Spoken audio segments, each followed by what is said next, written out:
There are 6 common mistakes that internationally qualified midwives and nurses make in the Australian OSCE, and most of them have nothing to do with your clinical knowledge. So in today's video, I will talk to you about all 6 and tips to avoid them. Make sure that you stay until the end because mistake number 6 is the most important one, and I would say it's completely fixable once you know about it. If you're new here, hey, I'm Julia, an overseas qualified midwife that migrated to Australia through the OBA pathway, and I created this channel to share with you about my midwifery experience in Australia and also help you prepare for your midwifery journey in Australia as well.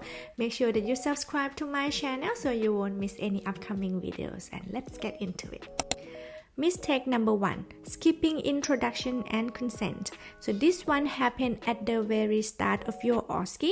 I know you are nervous and you want to get started. You don't want to waste time, but think about it. Examiners are marking you for these 3 things at the beginning. First, that you introduce yourself with your name and your role, like, hey, I'm Julia, I am the midwife on duty today, for example. Number 2 is you identify the woman, baby, or patient. So you need to identify them with 3 identifiers, including name, date of birth, and the hospital number if they are admitted or if they have the ID band. Number 3 is you ask for consent. Before you touching them or doing anything, you need to ask for consent. So make sure that when you practice, you keep practicing and include these 3 things in your practice as well. Make it your habit so it becomes automatic in your exam day. Mistake number 2, not reading the station instructions carefully. So in your 2 minutes reading time, make sure that you read the scenario and the instructions carefully from top to the bottom. You will know what they ask you to do or what they expect to see from you. It's like the aim of the station. You will know, definitely. And you don't have to remember every little detail that they tell you in the 2 minutes reading paper, because there are lots of information like name, date of birth, past history, something like that. You can ask her in the room anyway. So during that 2 minutes reading time, make sure that you remember, or you can write down in your little note of what they ask you to do in the exam. Because you only have 10 minutes to show them your performance, so make sure that you get to the point and don't waste time on things that won't get marked. It might be the perfect performance, but it won't get marked. In your practice at home, make sure that you write down in your little note as well of what's important for each station. And keep practicing so that can get you and help you to get the feeling of it, and that will save you lots of time in your exam day. Mistake number 3, poor time management. So this one is linked with the mistake number 2. So when you don't read the instructions carefully, you might end up doing some unimportant tasks instead of the tasks that actually matter and give you the point. Also, you might not have a watch with you. I can't remember, but I feel like you might not have a watch with you, and then you just not be aware about the time. So AHPRA will only let you know when there's 2 minutes left, and again when the 10 minutes is done. To fix this, use a timer in your phone when you practice at home. I know you might have already done that. I did that too when I prepare for my OSCE, and I feel like that's quite helpful because when the timers go off, just stop whatever you are practicing. Even it's like a mid-sentence, even you're still having a conversation or you're still performing some procedures, but you need to stop. And that can give you some reflex or the feeling.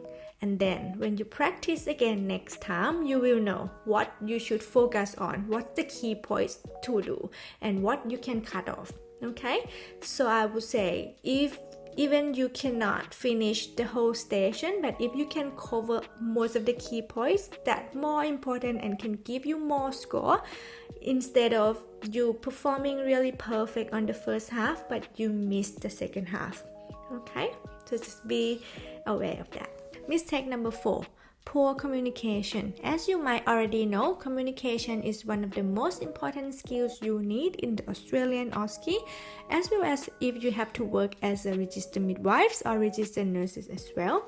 And it's not just about saying the right words, but it's also included many things in there, like your tone when you are saying it, your body language when you're talking to her, if you have a respectful behavior, you have eye contact with her and the family as well when you explain something. You explain to her of what you are doing, and then you're checking in with her as well if she understands what you are saying, and see if she is feeling okay for you to do each thing. You also need to have like a person-centered language and make her feel like she received the person-centered care, okay? And she should feel respected as well. So when you practice at home, make sure that you explain everything out loud as you do it. Imagine that the woman and the examiners are listening to you, because in the real exam they are. And I believe that after you finish the session, the examiner will ask the woman how she feels. Does she feel like she is respected? Does she feel safe to be with you?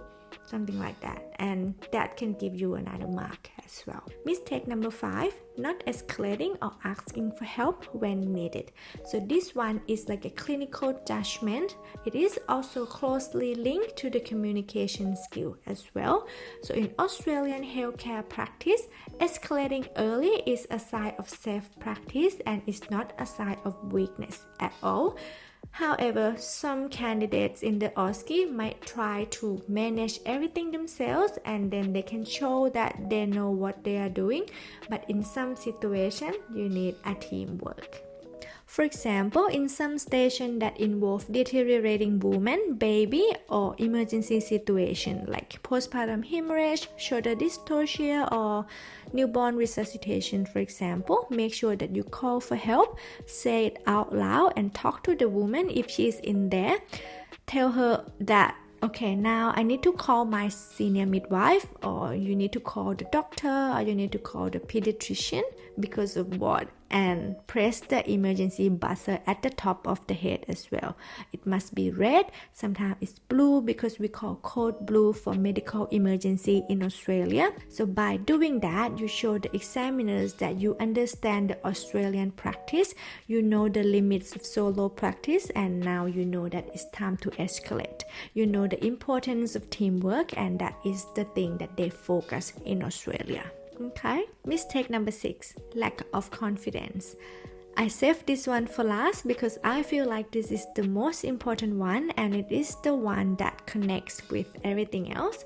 So as an internationally qualified midwife myself, that I have years of experience working in Thailand, and we have managed many emergency situation. We take care of mother and baby during their labor and birth, or postnatal, or even antenatal as well. But coming here to Australia and sit for the OSCE exam, it's just something different.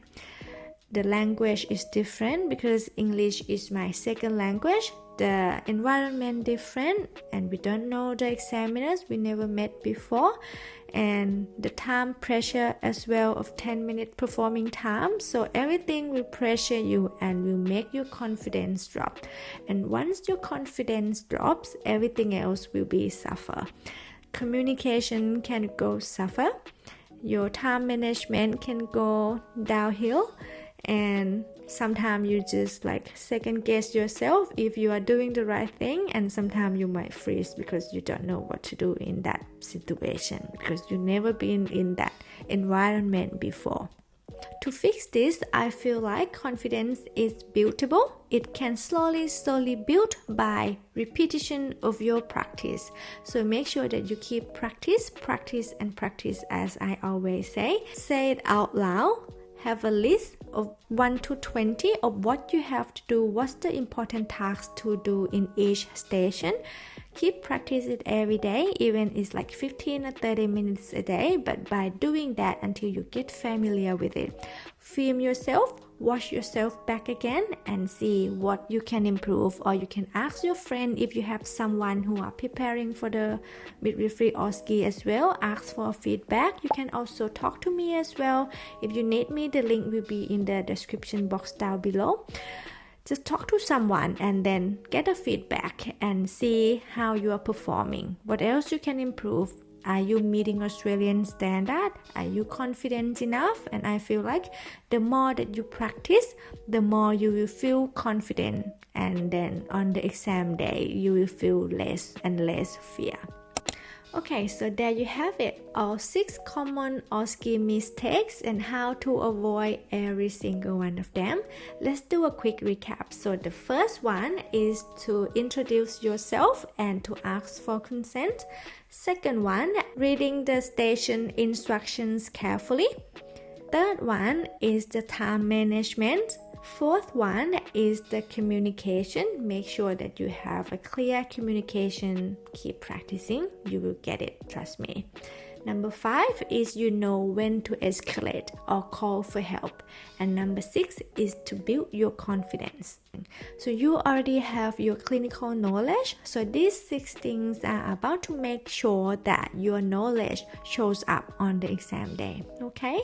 So believe in yourself. If you believe that you can do it, you will. Alright, so if you need some support, I offer some personalized OSCE session that we can go through the OSCE stations together that you want to build your confidence with. I can give you some feedback and we can build a personal study plan together to get you confident and ready for your exam day. The link will be in the description box down below. Thank you so much for watching until the end. Otherwise, leave me a comment down below if you feel like which one that really related to you right now.